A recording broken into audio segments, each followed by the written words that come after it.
Hello friends, welcome to SAS exam. Friends, as you all know, अपनों ने constitution जो हमारा हिस्सा है एग्जामिनेशन का, वो कल प्रीवियस वीडियो के अंदर स्टार्ट किया था। राइट, तो दोस्तों कॉन्स्टिट्यूशन के हमारे 1, 5, 12, 14, 14A और 20, 1, 5, 12, 14, 14A और 20 जो हैं आर्टिकल्स, ये हैं इनके ये सारे जो पार्ट हैं, इनके अंदर के आर्टिकल जो हैं वो हमारे एग्जामिनेशन के अंदर पूछे जाएंगे। राइट, तो कल अपने दोस्तों भाग 1 जो है वो कंप्लीट किया था। आज दोस्तों अपने भाग नंबर 5 स्टार्ट करने जा रहे हैं। राइट, तो भाग 5 दोस्तों स्टार्ट करने से पहले मैं आपको जो प्रीवियस वीडियो के अंदर पढ़ा था उसका रिविज़न आपको करवा देता हूँ। तो प्रीवियस वीडियो के अंदर दोस्तों भाग नंबर 1 जो है हमने संविधान का वो पढ़ा था। तो इसमें सबसे पहले दोस्तों आर्टिकल नंबर 1 पढ़ा। इसके अंदर अपनों ने देखा जो इंडिया जो है, जो भारत जो है, India that is Bharat is the union of states. ठीक है दोस्तों, हमारी जो क्या है संघीय व्यवस्था यहाँ पे लागू है। ठीक है, संघ स्टेट्स का क्या है, संघ है दोस्तों। भारत, इंडिया जो कि भारत है, वो क्या है दोस्तों, राज्यों का संघ है। ठीक है, और राज्य दोस्तों क्या है अपनी मनमर्जी से क्या है इस यूनियन से अलग नहीं हो सकते। ठीक है, तो इसके अंदर दोस्तों अपने 3 प्रकार के क्षेत्र पढ़े थे। ठीक है, 3 प्रकार की दोस्तों टेरिटरी है इंडिया के अंदर। पहले तो राज्य नाम की टेरिटरी दोस्तों, जैसे हिमाचल प्रदेश, ठीक है, बंगाल हो गया, यूपी हो गया, बिहार हो गया, महाराष्ट्र हो गया। ठीक है, यूनियन टेरिटरी होगी दोस्तों अंडमान निकोबार टाइप। ठीक है, एक्वायर्ड क्षेत्र दोस्तों अभी कोई नहीं है। सबसे पहले जो क्या था, सिक्किम जो था, हमने उसको क्या है एक्वायर किया था। राइट, सिक्किम को क्या है दोस्तों एक्वायर किया था। इसके बाद आर्टिकल नंबर 2 के अंदर अपनों ने पढ़ा कि एस्टेब्लिशमेंट ऑफ न्यू स्टेट्स। अगर आपको नए स्टेट्स बनाने हैं तो संविधान के आर्टिकल नंबर 2 का सहारा आपको लेना पड़ेगा। ठीक है, जैसे दोस्तों दिल्ली के अंदर मांग चल रही है सीएम केजरीवाल की कि दिल्ली को भैया एक पूर्ण राज्य का दर्जा दिया जाए। ठीक है, तो दोस्तों वो दर्जा उनको देना है तो आर्टिकल नंबर 2 का सहारा लेना पड़ेगा। सिक्किम को भी दोस्तों क्या है हमने एक्वायर किया था, इसके अंदर भी आर्टिकल नंबर 2 के हिसाब से इसको एक्वायर किया था। ठीक है, समझ में आई बातें। 3 नंबर में देखिए दोस्तों, नया राज्य आपको बनाना है, फॉर्मेशन ऑफ न्यू स्टेट्स। ठीक है, अब दोस्तों ये भी था एस्टेब्लिशमेंट ऑफ न्यू स्टेट्स, ये है दोस्तों फॉर्मेशन ऑफ न्यू स्टेट्स। ठीक है, एस्टेब्लिशमेंट और दोस्तों फॉर्मेशन में एक मात्र शब्द का फ़र्क है। इसके अंदर दोस्तों एकदम से आप नया राज्य बनाओ। ठीक है, जैसे दिल्ली यूनियन टेरिटरी है, इसको आप कन्वर्ट करके नया राज्य बनाओ। राइट, या कोई और दोस्त जैसे अंडमान निकोबार है, वो यूनियन टेरिटरी है, उसको आप दोस्तों पूर्ण रूप से कन्वर्ट करके एक स्टेट बना दो। तो ये तो हो गया आर्टिकल 2 के अंदर। आर्टिकल नंबर 3 के अंदर दोस्तों फॉर्मेशन ऑफ न्यू स्टेट, नया स्टेट बनाना है लेकिन जोड़कर तोड़कर। ठीक है दोस्तों, जोड़ तोड़ कर जब भी बनाएंगे तो अपने आर्टिकल नंबर 3 का सहारा लेंगे। ठीक है, एरिया इंक्रीज़ करना हो किसी स्टेट का, बाउंड्री अल्टर करनी हो दोस्तों, बाउंड्री छोटी करनी हो, बड़ी करनी हो, तो ये सारा अधिकार जो है वो आर्टिकल नंबर 3 के हिसाब से जो क्या है हमारी पार्लियामेंट यूज़ करती है। ठीक है, 4 नंबर के अंदर बोला दोस्तों 2 और 3 को जब भी आप यूज़ करोगे, इनकी पावर को जब भी आप यूज़ करोगे तो आपको साधारण बहुमत की ज़रूरत है। ठीक है, आर्टिकल नंबर दोस्तों 368 जो है हमारे संविधान संशोधन का, उस आर्टिकल को आपको क्या है प्रयोग करने की ज़रूरत नहीं है। संविधान में संशोधन करने की ज़रूरत आपको नहीं है, क्योंकि दोस्तों संविधान का संशोधन का जो प्रोसेस है वो दोस्तों मेजोरिटी जो है 2/3 होनी चाहिए उसमें हाउस की। ठीक है, हाउस की दोस्तों 2/3 मेजोरिटी लाना बहुत ही मतलब इतना कोई आसान बात नहीं है, 66% लोगों की वोटिंग करवाना। ठीक है, तो इसलिए दोस्तों साधारण बहुमत जो है 50% वोट कर दे +1 वोट हो जाए तो वो क्या साधारण बहुमत से पारित हो जाता है कोई भी बिल। राइट, तो इन चीज़ों को यूज़ करने के लिए, आर्टिकल नंबर 2 और 3 को यूज़ करने के लिए साधारण बहुमत की ज़रूरत है, ना कि आपको पूर्ण बहुमत की। राइट, तो ये चीज़ समझ में आई दोस्तों। ये तो कल का रिवीजन हो गया। अब चलते हैं दोस्तों अपने भाग नंबर 5 पर। नेक्स्ट देखिए दोस्तों, भाग नंबर 5 जो है वो यूनियन के बारे में है। ठीक है, संघ के बारे में है दोस्तों, सेंट्रल गवर्नमेंट के बारे में है पूरा। ठीक है, स्टेट की कोई इसके अंदर अपने बात नहीं करेंगे।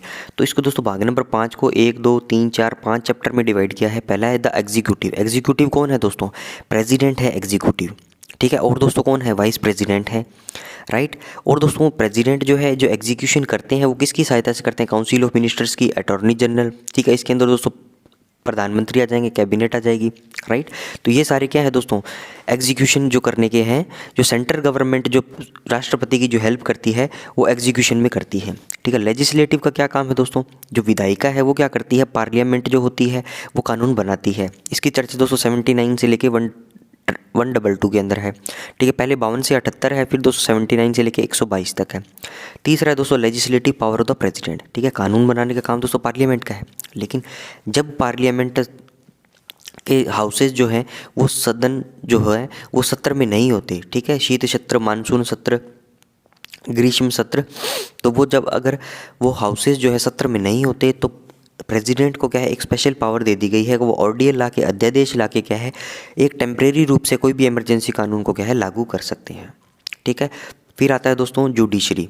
जुडिशरी जो है दोस्तों हमारी न्यायिक व्यवस्था जो है वो है 124 से लेकर 147, और कैग दोस्तों आपको पता है 148 से लेकर 151 तक। राइट, तो अब चलिए दोस्तों अपने स्टार्ट करते हैं चैप्टर नंबर 1 से। पहला है दोस्तों आर्टिकल नंबर 52, वो है the president of India. President को हिंदी में क्या बोलते हैं? राष्ट्रपति। राइट, भारत का क्या होगा? एक राष्ट्रपति होगा, there shall be a president of India. ठीक है, प्रेसिडेंट क्यों है? क्योंकि दोस्तों संविधान में लिखा हुआ है।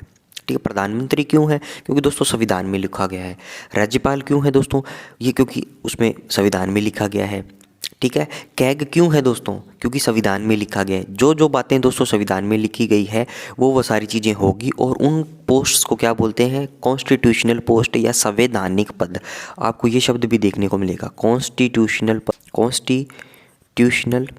पोस्ट। ठीक है, इसको बोलते हैं दोस्तों संवैधानिक पद, संवैधानिक पद। राइट, अब 53 नंबर आर्टिकल देखिए, एग्जीक्यूटिव पावर दो यूनियन। ठीक है दोस्तों, यूनियन जो है, संघ जो है, उसकी एग्जीक्यूटिव पावर किसके पास है? The executive power of the union shall be vested in the president. अब दोस्तों सवाल जब पूछेगा एग्जामिनेशन में, आपसे सवाल ये पूछ ले, the executive power of the union shall be vested in home. ठीक है, ऑप्शन में दे देगा प्रेसिडेंट, प्रधानमंत्री, काउंसिल ऑफ मिनिस्टर्स। ठीक है, या कोई और ऑप्शन दे देगा, कैग वगैरह कोई भी दे देगा। ठीक है, तो आपको आंसर क्या टिक करना है? प्रेसिडेंट। लेकिन दोस्तों प्रेसिडेंट जो है अकेले इस पावर को एक्सरसाइज नहीं करते, वो किसी की सहायता लेते हैं। ठीक है, this power is exercise through officer subordinate to him. ठीक है, तो जो भी इसके सबऑर्डिनेट ऑफिसर्स जो हैं राष्ट्रपति के, जैसे प्रधानमंत्री है, कैबिनेट है, ठीक है, जैसे मैंने यहाँ बताया काउंसिल ऑफ मिनिस्टर्स है, अटॉर्नी जनरल है, इनकी सहायता से क्या है दोस्तों वो एग्जीक्यूटिव पावर को क्या है दोस्तों यूज़ करते हैं प्रेसिडेंट हमारे। राइट, समझ में बातें? आगे चलिए। इसी में दोस्तों सेकंड पॉइंट है supreme command of defence forces किसके पास है? राष्ट्रपति के पास है। ठीक है, ये सवाल भी पूछा जा सकता है कि जो सुप्रीम कमांड है डिफेंस सर्विसेज की वो किसके पास है? ठीक है, वो राष्ट्रपति के पास है। ठीक है दोस्तों, राष्ट्रपति को फर्स्ट सिटीजन भी बोला जाता है। ठीक है, प्रथम नागरिक भी दोस्तों क्या है? राष्ट्रपति को बोला जाता है। अब दोस्तों कमेंट सेक्शन में आपको बताना है पहले राष्ट्रपति कौन थे, हमारे फर्स्ट प्रेसिडेंट कौन थे। ठीक है, और दोस्तों वर्तमान में कौन से प्रेसिडेंट हैं ये भी आपको क्या कमेंट सेक्शन के अंदर बताना है। 54 नंबर देखिए दोस्तों, इलेक्शन ऑफ प्रेसिडेंट। प्रेसिडेंट का दोस्तों इलेक्शन कैसे होगा ये चीज़ आपको बतानी है। The president shall be elected by the members of N electoral college consisting of. President को दोस्तों निर्वाचन करने के लिए एक इलेक्टोरल कॉलेज होता है। इलेक्टोरल कॉलेज का मतलब है निर्वाचक मंडल।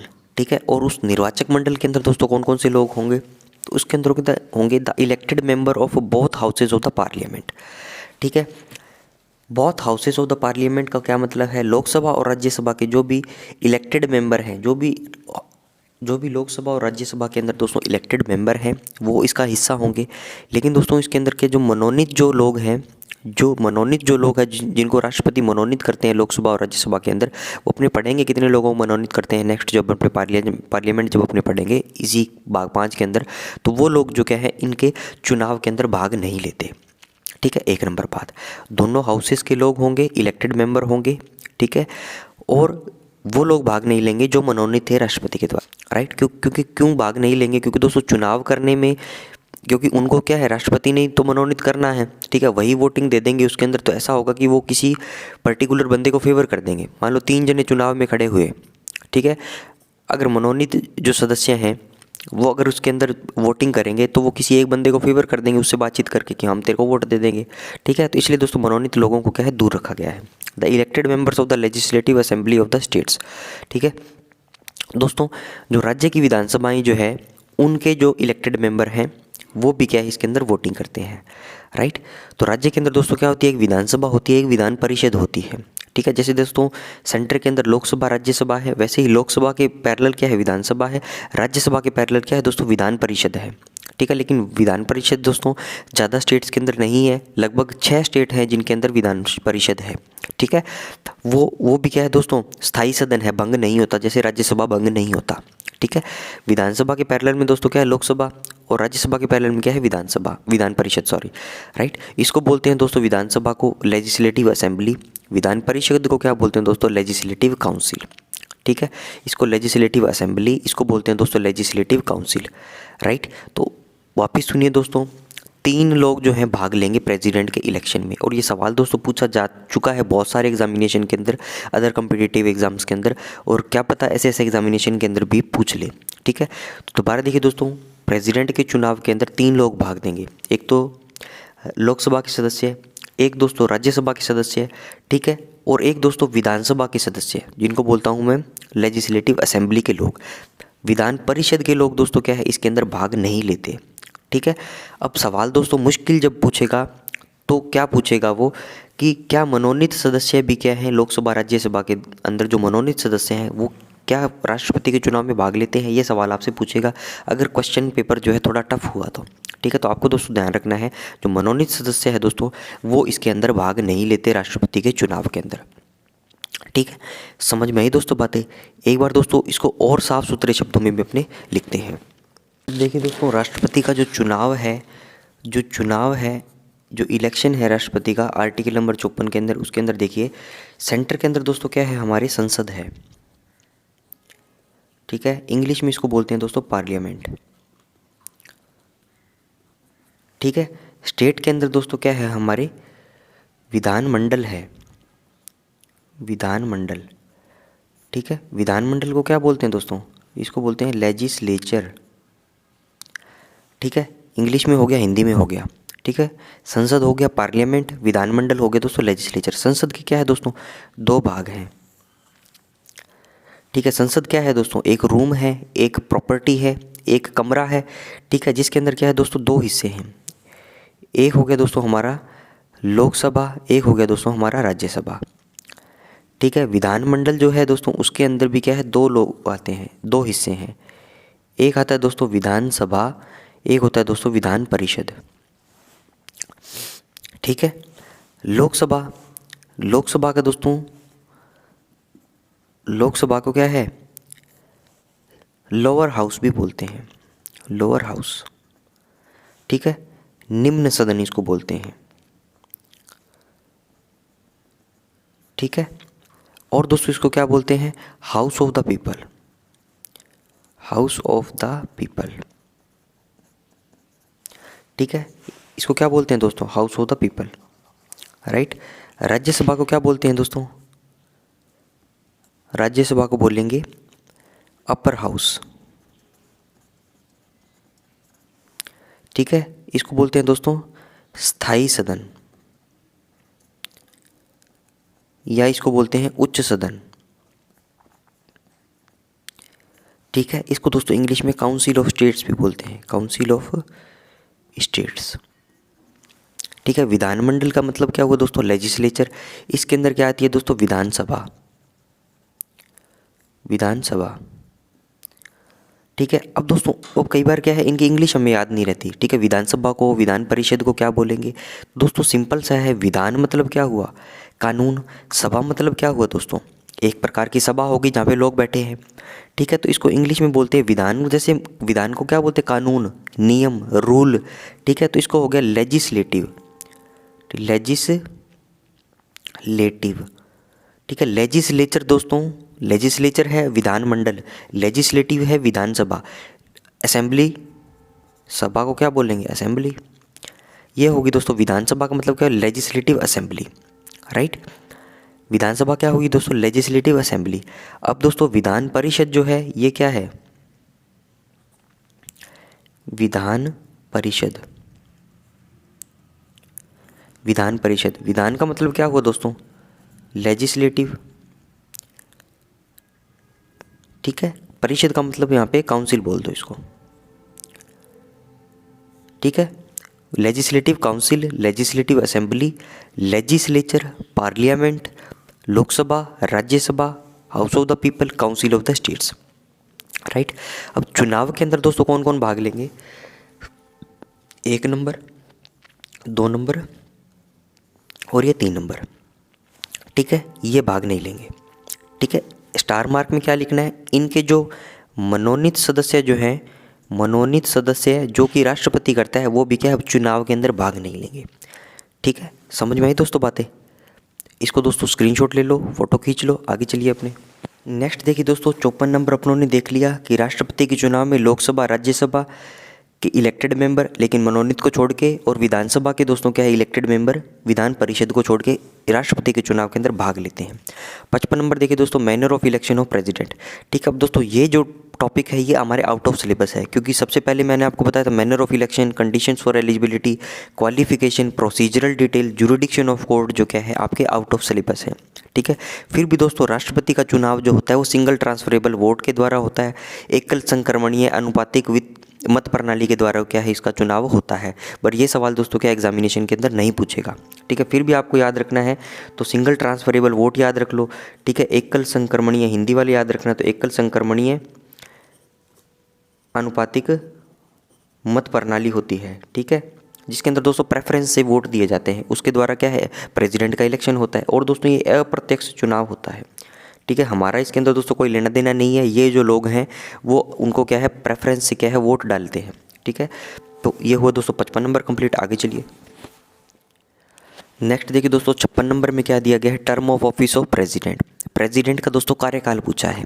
ठीक है, हमारा आपका दोस्तों सबका कार्यकाल है ऑफिस में हमें कितने दिन तक सर्विस करनी है। वैसे ही दोस्तों राष्ट्रपति के लिए कार्यकाल क्या है, राष्ट्रपति hold office for a term of 5 years. ठीक है, 5 साल के लिए क्या है दोस्तों राष्ट्रपति अपना कार्यभार संभालते हैं। राइट, वाइस प्रेसिडेंट को त्याग पत्र दे सकते हैं। ठीक है, ये सवाल भी दोस्तों पूछा जा सकता है, प्रेसिडेंट जो है त्याग पत्र किसको देंगे, किसको देंगे दोस्तों, त्याग पत्र जो है राष्ट्रपति वो वाइस प्रेसिडेंट को देंगे। ठीक है, 3 नंबर है दोस्तों संविधान का उल्लंघन करने पर इम्पीचमेंट महाभियोग द्वारा हटाया जा सकता है। ठीक है, राष्ट्रपति दोस्तों एकमात्र ऐसा पद है जिसको क्या है इम्पीचमेंट से हटाया जाता है, महाभियोग लगा के क्या है दोस्तों हटाया जाता है। राइट, इम्पीचमेंट शब्द का प्रयोग दोस्तों, महाभियोग शब्द का प्रयोग जो है ओनली एकमात्र हमारे राष्ट्रपति साहब के लिए यूज़ किया जाता है। इम्पीचमेंट का दोस्तों प्रोसेस जो है वो और लोगों को हटाने के लिए भी किया जाता है। ठीक है, जैसे वाइस प्रेसिडेंट को भी हटाने के लिए क्या है महाभियोग जैसा ही प्रोसेस है, लेकिन दोस्तों इसको क्या बोला जाता है वहाँ उसको महाभियोग ना बोल के संसद की कार्यवाही बोलते हैं, संसद की कार्यवाही। ठीक, 3 नंबर देखिए दोस्तों संविधान का उल्लंघन करने पर क्या है इम्पीचमेंट जो है महाभियोग प्रोसेस द्वारा क्या है राष्ट्रपति को हटाया जा सकता है। ठीक है, महाभियोग दोस्तों जैसी प्रोसेस जो है और भी लोग हटते हैं, जैसे वाइस प्रेसिडेंट के को हटाने की प्रोसेस में भी क्या है महाभियोग जैसा ही प्रोसेस है, लेकिन वहाँ पे अपने इसको महाभियोग ना बोल के संसद की कार्यवाही बोलेंगे। ठीक है, 4 नंबर देखिए दोस्तों जब तक सक्सेसर नहीं आ जाता कार्यकाल पूरा होने के बाद भी राष्ट्रपति पद पर रहेंगे। ठीक है, राष्ट्रपति हो गए दोस्तों 5 साल पूरे हो गए लेकिन कोई सक्सेसर का चुनाव नहीं हुआ। ठीक है, तो उसके बाद भी क्या है ये राष्ट्रपति जो क्या पद पर बने रहेंगे। ठीक है, 57 नंबर देखिए दोस्तों एलिजिबिलिटी फॉर री इलेक्शन। एक बार दोस्तों प्रेसिडेंट बनने के बाद दोबारा भी बन सकते हैं। ठीक है, एक बार दोस्तों जो प्रेसिडेंट बन गया दोबारा भी चुनाव वो लड़ सकता है। 58 नंबर देखिए दोस्तों qualification for election as president. ठीक है, अगर दोस्तों आपको चुनाव लड़ना है, अगर आपको दोस्तों प्रेसिडेंट का चुनाव लड़ना है तो आप भारत के नागरिक होने चाहिए और दोस्तों आपकी 35 साल की एज भी क्या है होनी चाहिए। ठीक है, भारत के नागरिक हो 35 साल की एज आपने अगर ले ली हो तो आप क्या है राष्ट्रपति का चुनाव लड़ सकते हो। ठीक है, 60 नंबर में देखो ओथ और इन्फॉर्मेशन। राष्ट्रपति को दोस्तों शपथ कौन दिलाता है, चीफ जस्टिस ऑफ इंडिया, जिसको क्या बोलते हैं दोस्तों जिनको CJI बोलते हैं, चीफ जस्टिस ऑफ इंडिया। ठीक है, चीफ जस्टिस ऑफ इंडिया दोस्तों सुप्रीम कोर्ट के अंदर जो सबसे बड़ी पोस्ट जो है हमारी न्यायिक व्यवस्था की सबसे बड़ी पोस्ट जो क्या है वो क्या चीफ जस्टिस ऑफ इंडिया की है। राइट, इनकी उपस्थिति में कौन देगा। ठीक है, मान लो चीफ जस्टिस ऑफ इंडिया नहीं है तो इनकी उपस्थिति में क्या है दोस्तों सीनियर मोस्ट जज ऑफ द सुप्रीम कोर्ट, वो क्या है इनको शपथ दिला देगा। ठीक है, समझ में आई दोस्तों, चुनाव आपको समझ में आया, लोकसभा राज्यसभा विधानसभा के लोग ठीक है इलेक्टेड मेंबर, उसके अंदर मनोनीत सदस्य भाग नहीं लेंगे। इसके बाद दोस्तों टर्म ऑफ ऑफिस पड़ा, 5 साल के लिए रिज़ाइन देंगे, वाइस प्रेसिडेंट को इम्पीचमेंट के द्वारा इसको हटाएंगे। ठीक है, एलिजिबिलिटी ऑफ री इलेक्शन क्या है, दोबारा चुनाव लड़ सकते हैं। उम्र कितनी होनी चाहिए दोस्तों, 35 साल होनी चाहिए चुनाव लड़ने के लिए। ओथ और अफर्मेशन शपथ कौन दिलाता है दोस्तों, चीफ जस्टिस ऑफ इंडिया, ये भी इंपॉर्टेंट सवाल है। ठीक है, इनकी उपस्थिति में सीनियर मोस्ट जज ऑफ द सुप्रीम कोर्ट। ठीक है, समझ में आई दोस्तों बातें, आगे चलिए। नेक्स्ट देखिए दोस्तों 61 नंबर है procedure for impeachment of the president, पद से हटाना। ठीक है दोस्तों, महाभियोग लगा के अगर आपको प्रेसिडेंट को पद से हटाना है तो उसका एक प्रोसेस है। ठीक है दोस्तों, सिंपल सा प्रोसेस है, एक बार आप समझ लोगे तो ज़िंदगी भर के लिए आपको ये याद हो जाएगा, कभी नहीं भूलोगे, राइट। तो दोस्तों इम्पीचमेंट जो है, महाभियोग का जो प्रोसेस है वो क्या है, उसको मैंने आपको सरल भाषा के अंदर 2 पॉइंट बना के लिख दिया है, ठीक है। फिर दोस्तों अपने इसको डायग्राम में कन्वर्ट करके भी अपने देखेंगे तो क्या चीज़ें आपको बेहतर याद हो जाएगी। एक नंबर देखिए दोस्तों, संविधान के वायोलेशन के केस में इम्पीचमेंट किया जा सकता है। पहले तो है कि प्रेसिडेंट को हटाने के लिए ग्राउंड्स क्या है, ठीक है दोस्तों। आपने देखा हो कि क्रिमिनल्स जब क्राइम करता है तो उसके पीछे उसका कुछ मोटिव होता है, कुछ ग्राउंड होता है, ठीक है दोस्तों। तो राष्ट्रपति को हटाना है तो उसके पीछे क्या मोटिव है, क्या ग्राउंड है, तो उसका दोस्तों ग्राउंड है कि अगर राष्ट्रपति ने संविधान का वायोलेशन किया है, संविधान का उल्लंघन किया है, तो क्या है दोस्तों, राष्ट्रपति को क्या है, पद से हटाया जा सकता है महाभियोग के प्रोसेस के द्वारा, ठीक है। दूसरी चीज़ है दोस्तों, महाभियोग का प्रस्ताव किसी भी हाउस या सदन पार्लियामेंट में लाया जा सकता है, ठीक है। पार्लियामेंट जो होती है हमारी, ये जो हमारी पार्लियामेंट है, ठीक है, इसको दोस्तों, ये है हमारी पार्लियामेंट, ठीक है। तो इसके अंदर दोस्तों 2 सदन है, लोकसभा और राज्यसभा, ठीक है। तो कोई से भी सदन के अंदर क्या है, महाभियोग के प्रोसेस को क्या है, लाया जा सकता है, राइट। महाभियोग की प्रोसेस को प्रारंभ किसी भी सदन से किया जा सकता है, बशर्ते उस सदन से 1/4 मेंबर लिखित में कंसेंट थे, ठीक है। महाभियोग का प्रोसेस दोस्तों किसी भी सदन में लाया जा सकता है। और दोस्तों प्रारंभ करने के लिए महाभियोग के प्रोसेस को लोकसभा या राज्यसभा किसी भी सदन के टोटल मेंबर्स के 1/4 मेंबर जो है लिखित में कंसेंट देंगे कि हाँ भैया राष्ट्रपति ने गड़बड़ करी है, अब इनको हटा दो, ठीक है। 1/4 मेंबर की कंसेंट के बाद इम्पीचमेंट प्रोसेस स्टार्ट हो गया, ठीक है। मान लो लोकसभा ने क्या था, 1/4 लोगों ने कंसेंट दे दी, ठीक है, लिखित में, ठीक है। लोकसभा स्पीकर को दे दिया कि राष्ट्रपति जो क्या है ये गड़बड़ कर रहे हैं, अब इनको हटाना है, इनको इम्पीचमेंट की प्रोसेस स्टार्ट करनी है। तो 1/4 लोग जो हैं पूरे सदन के, ठीक है, लगभग 550 लोग हैं, तो 1/4 हिस्सा जो है उन्होंने कंसेंट दे दी, तो महाभियोग का प्रोसेस स्टार्ट हो गया, ठीक है। इम्पीचमेंट का प्रोसेस स्टार्ट हो गया।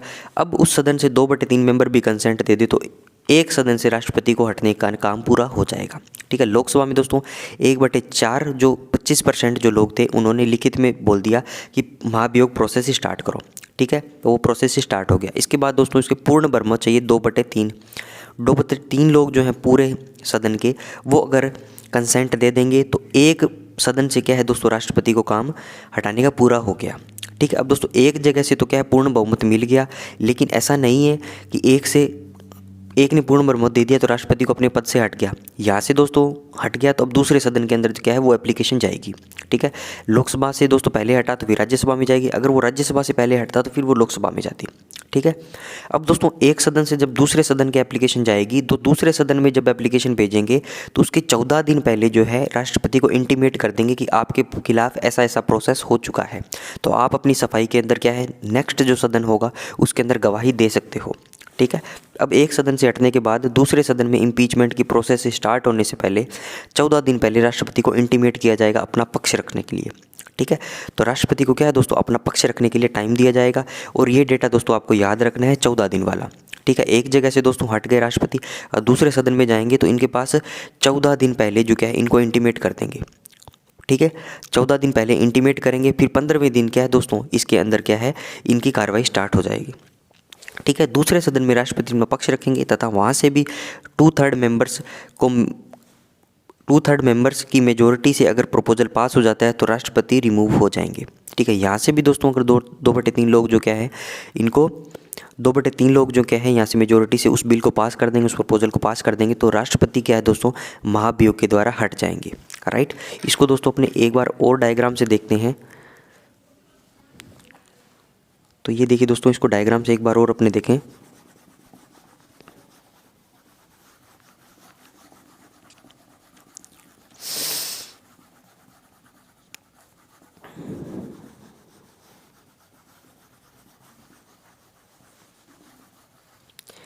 अब देखिए 61 नंबर के अंदर है दोस्तों राष्ट्रपति पे महाभियोग लगाने के प्रोसेस, ठीक है। महाभियोग जिसको इम्पीचमेंट बोलते हैं। तो ये वो दोस्तों हमारा सदन हो गया जिसको पार्लियामेंट बोलता हूँ मैं, ठीक है।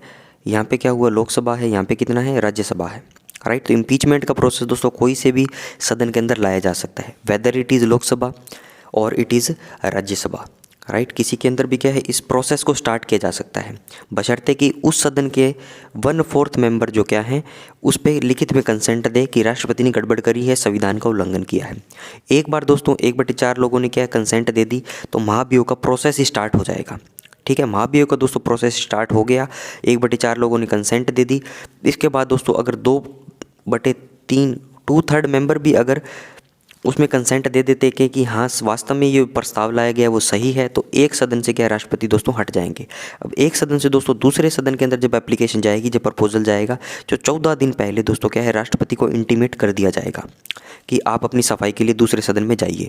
राइट, तो दूसरे सदन में दोस्तों चले गए, राष्ट्रपति ने अपनी सफाई दी, लेकिन ये सदन भी मानता है कि राष्ट्रपति ने गड़बड़ करी है, तो यहाँ से भी 2/3 मेजोरिटी से अगर वो प्रस्ताव पारित हो जाता है तो दोस्तों राष्ट्रपति पे क्या है महाभियोग का प्रोसेस पूरा हो गया और राष्ट्रपति को क्या है अपने पद से हटना पड़ेगा। लेकिन दोस्तों आज तक रिकॉर्ड है कि कोई भी राष्ट्रपति जो है, कोई भी प्रेसिडेंट जो है इस महाभियोग के प्रोसेस से क्या है दोस्तों हटाया नहीं गया है। ठीक है, तो बातें समझ में आई दोस्तों आपको। तो 61 नंबर पैरा कंप्लीट हुआ, आगे चलिए। अब देखिए दोस्तों 62 नंबर में क्या है, राष्ट्रपति के पद का रिक्त होना या खाली होना। अगर दोस्तों राष्ट्रपति का पद रिक्त हो जाए, और रिक्त क्यों होगा, या तो प्रेसिडेंट की डेथ हो जाएगी, या वो रिज़ाइन दे देंगे, या उनका रिमूवल हो गया, ठीक है, इम्पीचमेंट से हटा दिया, तो दोस्तों क्या है 6 मंथ के भीतर आपको चुनाव करवाना ही करवाना है। ये डेटा भी मोस्ट इम्पोर्टेंट है। ठीक है, 6 मंथ के भीतर दोस्तों आपको क्या है राष्ट्रपति का चुनाव करवाना मस्ट है। राइट, तब तक दोस्तों वाइस प्रेसिडेंट के पास क्या है ये राष्ट्रपति का चार्ज रहेगा। ठीक है, और दोस्तों वाइस प्रेसिडेंट जो है राष्ट्रपति की सारी पावर, सारी जो शक्तियां जो है उनको एक्सरसाइज करेंगे। राइट, तो ये दोस्तों 52 से 62 तक क्या हुआ, हमारा राष्ट्रपति का हिस्सा जो क्या है कंप्लीट हो गया। ठीक है, नेक्स्ट दोस्तों 63 नंबर जो क्या है वाइस प्रेसिडेंट के बारे में है, तो इसको दोस्तों अपनी क्या है नेक्स्ट वीडियो के अंदर कंप्लीट करेंगे। ठीक है, तो दोस्तों आज तक जो पढ़ा था 62 नंबर आर्टिकल तक, ठीक है, और जो प्रीवियस जो अपनों भाग नंबर 1 जो पढ़ा था उस सब को दोस्तों साथ में रिवाइज करते हुए अपने कल वाला टॉपिक स्टार्ट करेंगे। और दोस्तों इनको क्या है एक साथ में क्या है दोस्तों इसे सारी चीज़ें हमारे याद हो जाएगी। तो आज का वीडियो दोस्तों यहीं रैप अप करता हूँ। वीडियो को लाइक करिएगा, कमेंट दोस्तों जरूर से करिएगा। Thanks for watching, have a nice day.